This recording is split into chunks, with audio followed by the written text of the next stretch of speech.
देखिए जी, मैं बाकी लोगों की तो नहीं जानता, मैं अपना स्टैंड तो क्लियर कर चुका हूँ कि बात सही है, मुंह गलत है। निराश ना हो, विकास बड़ी तेज कदमों से चल रहा है अपने लक्ष्य की ओर, और अगर ऐसे ही तरक्की करी तो अगले साल का भारत रत्न सनी लियोनी को मिलना चाहिए कि नहीं? मिलना चाहिए कि नहीं? उसने क्या कर दिया? क्यों आप उसको इतना पसंद क्यों करते हो? आप सनी लियोनी को इतना मैं अपनी पसंद की बात नहीं कर रहा। जिस तरीके से मोदी जी का टेस्ट सुधर रहा है आफ्टर स्मृति ईरानी तो अगले साल होगा आफ्टर। अच्छा कुछ करने के लिए बोल दीजिए बच्चा। आपका भी तो ऐसा ही टेस्ट है। अचानक मोदी जी के फैन कैसे हो गए आप? देखना। मैं कंगना जी से कहना चाहूँगा कि बेबी एक काम करो, तुम एक साल के लिए आंदोलन में आ जाओ और पॉलिटिक्स करो। मैं बॉम्बे में जाके फिल्म इंडस्ट्री में अपने हाथ आजमा लेता मोदी हूँ। जी के फैन कैसे बन गए आप? मोदी जी के फैन कैसे बन गए कंगना जी को गाजीपुर का नहीं, वो सरकार का मैं फैन नहीं, मैं तो एसी हूँ उनका। आप कम करके मत आइएगा, मैं उनका एसी हूँ। फैन क्यों इतने बड़े? मैं नहीं हूँ। आप ही ने तो अरे फिर आप लोग देखिए, एक सेकंड सब खामोश हो जाइए। ये इल्जाम मेरे ऊपर लगाना बंद कर दीजिए कि मैं सनी लियोनी का फैन हूँ। आपने कहा ना मैं ये कह रहा हूँ कि मोदी जी की जिस तरीके से टेस्ट सुधर रहा है, पसंद सुधर रही है, और जिस तरह से वो अपने लक्ष्य की तरफ बढ़ रहे हैं विकास के मार्ग पे, उससे लगता है कि स्मृति ईरानी के बाद एक साल कंगना रनौत, और देखो 2024 में तो जाना है, किसी को भी बनाना होगा तो उससे पहले दे जाएंगे सनी लियोनी। तुम्हें सनी लियोनी के नाम पे क्या एतराज है ये बताओ? वो पढ़ी लिखी है, वो स्मार्ट है, वो मोदी जी के दिल को भा जाएगी तो आ जाएगी। ये रीराइटिंग ऑफ हिस्ट्री है। वो लोग टेस्ट करते हैं इस तरीके से ग्राउंड के, आप कहाँ तक गाली बर्दाश्त कर सकते हैं, किस किस के लिए कर सकते हैं और कितनी कर सकते हैं। मैंने आपको पिछली बार भी कहा था इस बात के लिए कि चंद्रशेखर आज़ाद, भगत सिंह, सुभाष चंद्र बोस, अभी इनका धीरे धीरे करके नंबर आएगा। अभी तो इनकी आड़ में औरों को कहा जा रहा है। इतना ही नहीं है, वो नए हीरो भी खड़े कर रहे हैं। सावरकर को नहीं खड़ा कर रहे, वो नाथूराम गौडसे को खड़ा नहीं कर रहे, वो हिस्ट्री को दोबारा से लिखने की कोशिश कर रहे हैं। अभी आपके साथ और आपके हीरोज़ को भी कहा जाएगा। देखिए, मैं गांधी जी से सहमत नहीं हूँ, लेकिन गांधी जी के ओपिनियन को इस तरीके से घटिया कह के और ऐसे लोगों के द्वारा, बात सही है, मुंह गलत है। बात तो सही है, कंगना जो कह रही बात सही है, लेकिन वो मुंह गलत है। मतलब देश की आज़ादी में क्रांतिकारियों का कोई रोल नहीं था। ऐसी सी ही बातें हैं कि सचेत हो जाओ, गांधी जी की तरफ से सचेत हो जाओ, कांग्रेस की तरफ से सुभाष जी भी थे, भगत सिंह भी थे, लेकिन उन्होंने कुर्बानी दी थी। वो कह सकते थे, वो उनके समकक्ष थे, वो उन्हीं के बराबर कुर्बानी दे रहे थे। मेरी तरह थोड़ी है जो यहाँ के बैठ के कहने लगे। अब ये शराबी, कबाबी, लैकट, लफंगे, ड्रग्स लेने वाले लुच्चे छिचोरे, ये भी कहने लगेंगे, अनुपम खेर भी कहने लगेगा, अक्षय कुमार भी कहने लगेगा। अरे तुम रियल लाइफ के हीरोज़ के बारे में ये रियल लाइफ वाले कैसे कह लेंगे? तो इस पे ऐतराज़ है।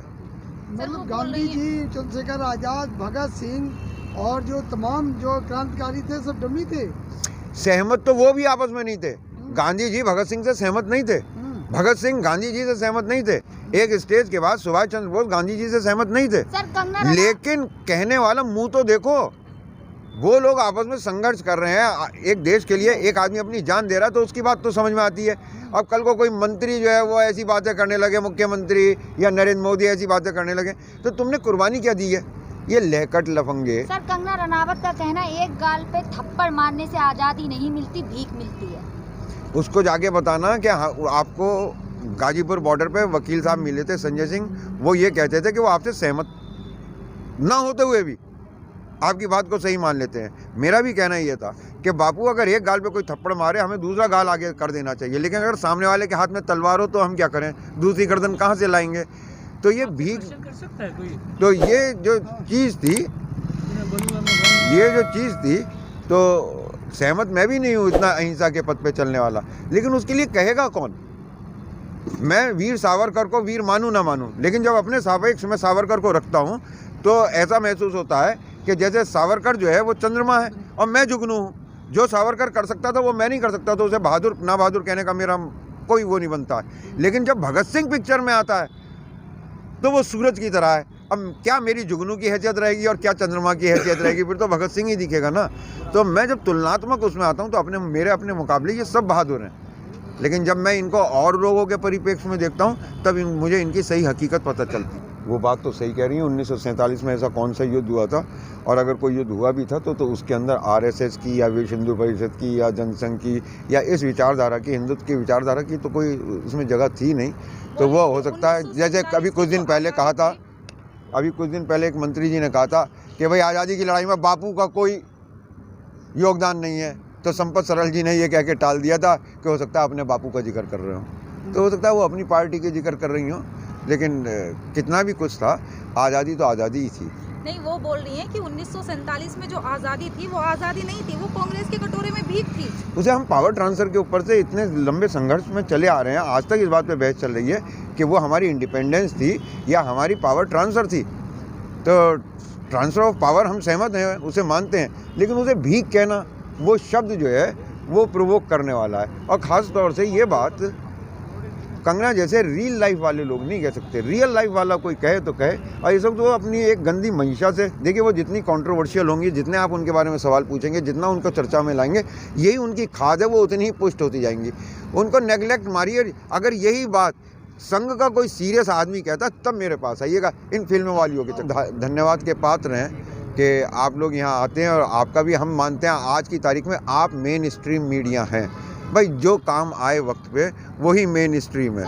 अरे उसके सामने एक टारगेट है, वो इतनी समझदार है, वो 1 मिनट में इशारा समझ लेती है। वो समझ गई है कि अब स्मृति ईरानी, देखिए आफ्टर मोदी हु लड़ाई चल रही है पूरी तगड़ी, कि वो शाह साहब होंगे कि योगी जी होंगे। आज तो योगी जी को सड़क पे अकेला छोड़ दिया, उसी पे बहस हो गई है। ऐसे ही दिल्ली में एक बहस और चल रही है सब, आफ्टर स्मृति ईरानी हु, तो वो उस पद की दावेदार हैं। उनके कैरियर का मतलब है, आप उनको करने दीजिए। हाँ, आफ्टर स्मृति ईरानी हु, कम संघर्ष और उनसे कम युद्ध नहीं करे। अगर आप युद्धों को समझें तो, और हो सकता है वो उनकी बहुत सीनियर रहे इस मामले में, उन युद्धों में, और वो आज तक कभी हारी नहीं, और इंटरनेशनल स्टार है मोदी जी, अब इंटरनेशनल स्टेट्समैन है। तो हम यही उम्मीद कर रहे हैं। वैसे आप लोगों को बड़ा बड़े फैन। आप बहुत बड़े फैन हैं। मैं तो दोनों का फैन हूँ, मोदी जी का भी और उनका भी। वैसे कोई अवार्ड इनका मामले मुझे तो कोई पूछ नहीं रहा, लेकिन मेरी रिक्वेस्ट पहुंचा दीजिएगा। आप मेरी बात क्यों बीच में हटा देती हैं? मेरी बात पहुंचा दीजिएगा। 1 साल के लिए कंगना रनावत पॉलिटिक्स में आ जाए, गांधी जी को गाली बके, जिसको देनी है जो कहे, मुझे फिल्मों में चांस दिलवा दो। इससे पहले आप कंगना, मैं गाजीपुर धरना छोड़ के बम्बई जाके उसकी जगह फिल्मों में काम कर लेता हूँ। तक तो आप कंगना रनावत के फैन थे, आज आप सन्नी लियोनी के फैन हो गए। एक महिला की जगह आप कैसे ले पाएंगे? खूब लड़ी मर्दानी, वो तो झांसी वाली रानी थी। तो ये तो मर्दानी की भी मर्दानी है गुरु।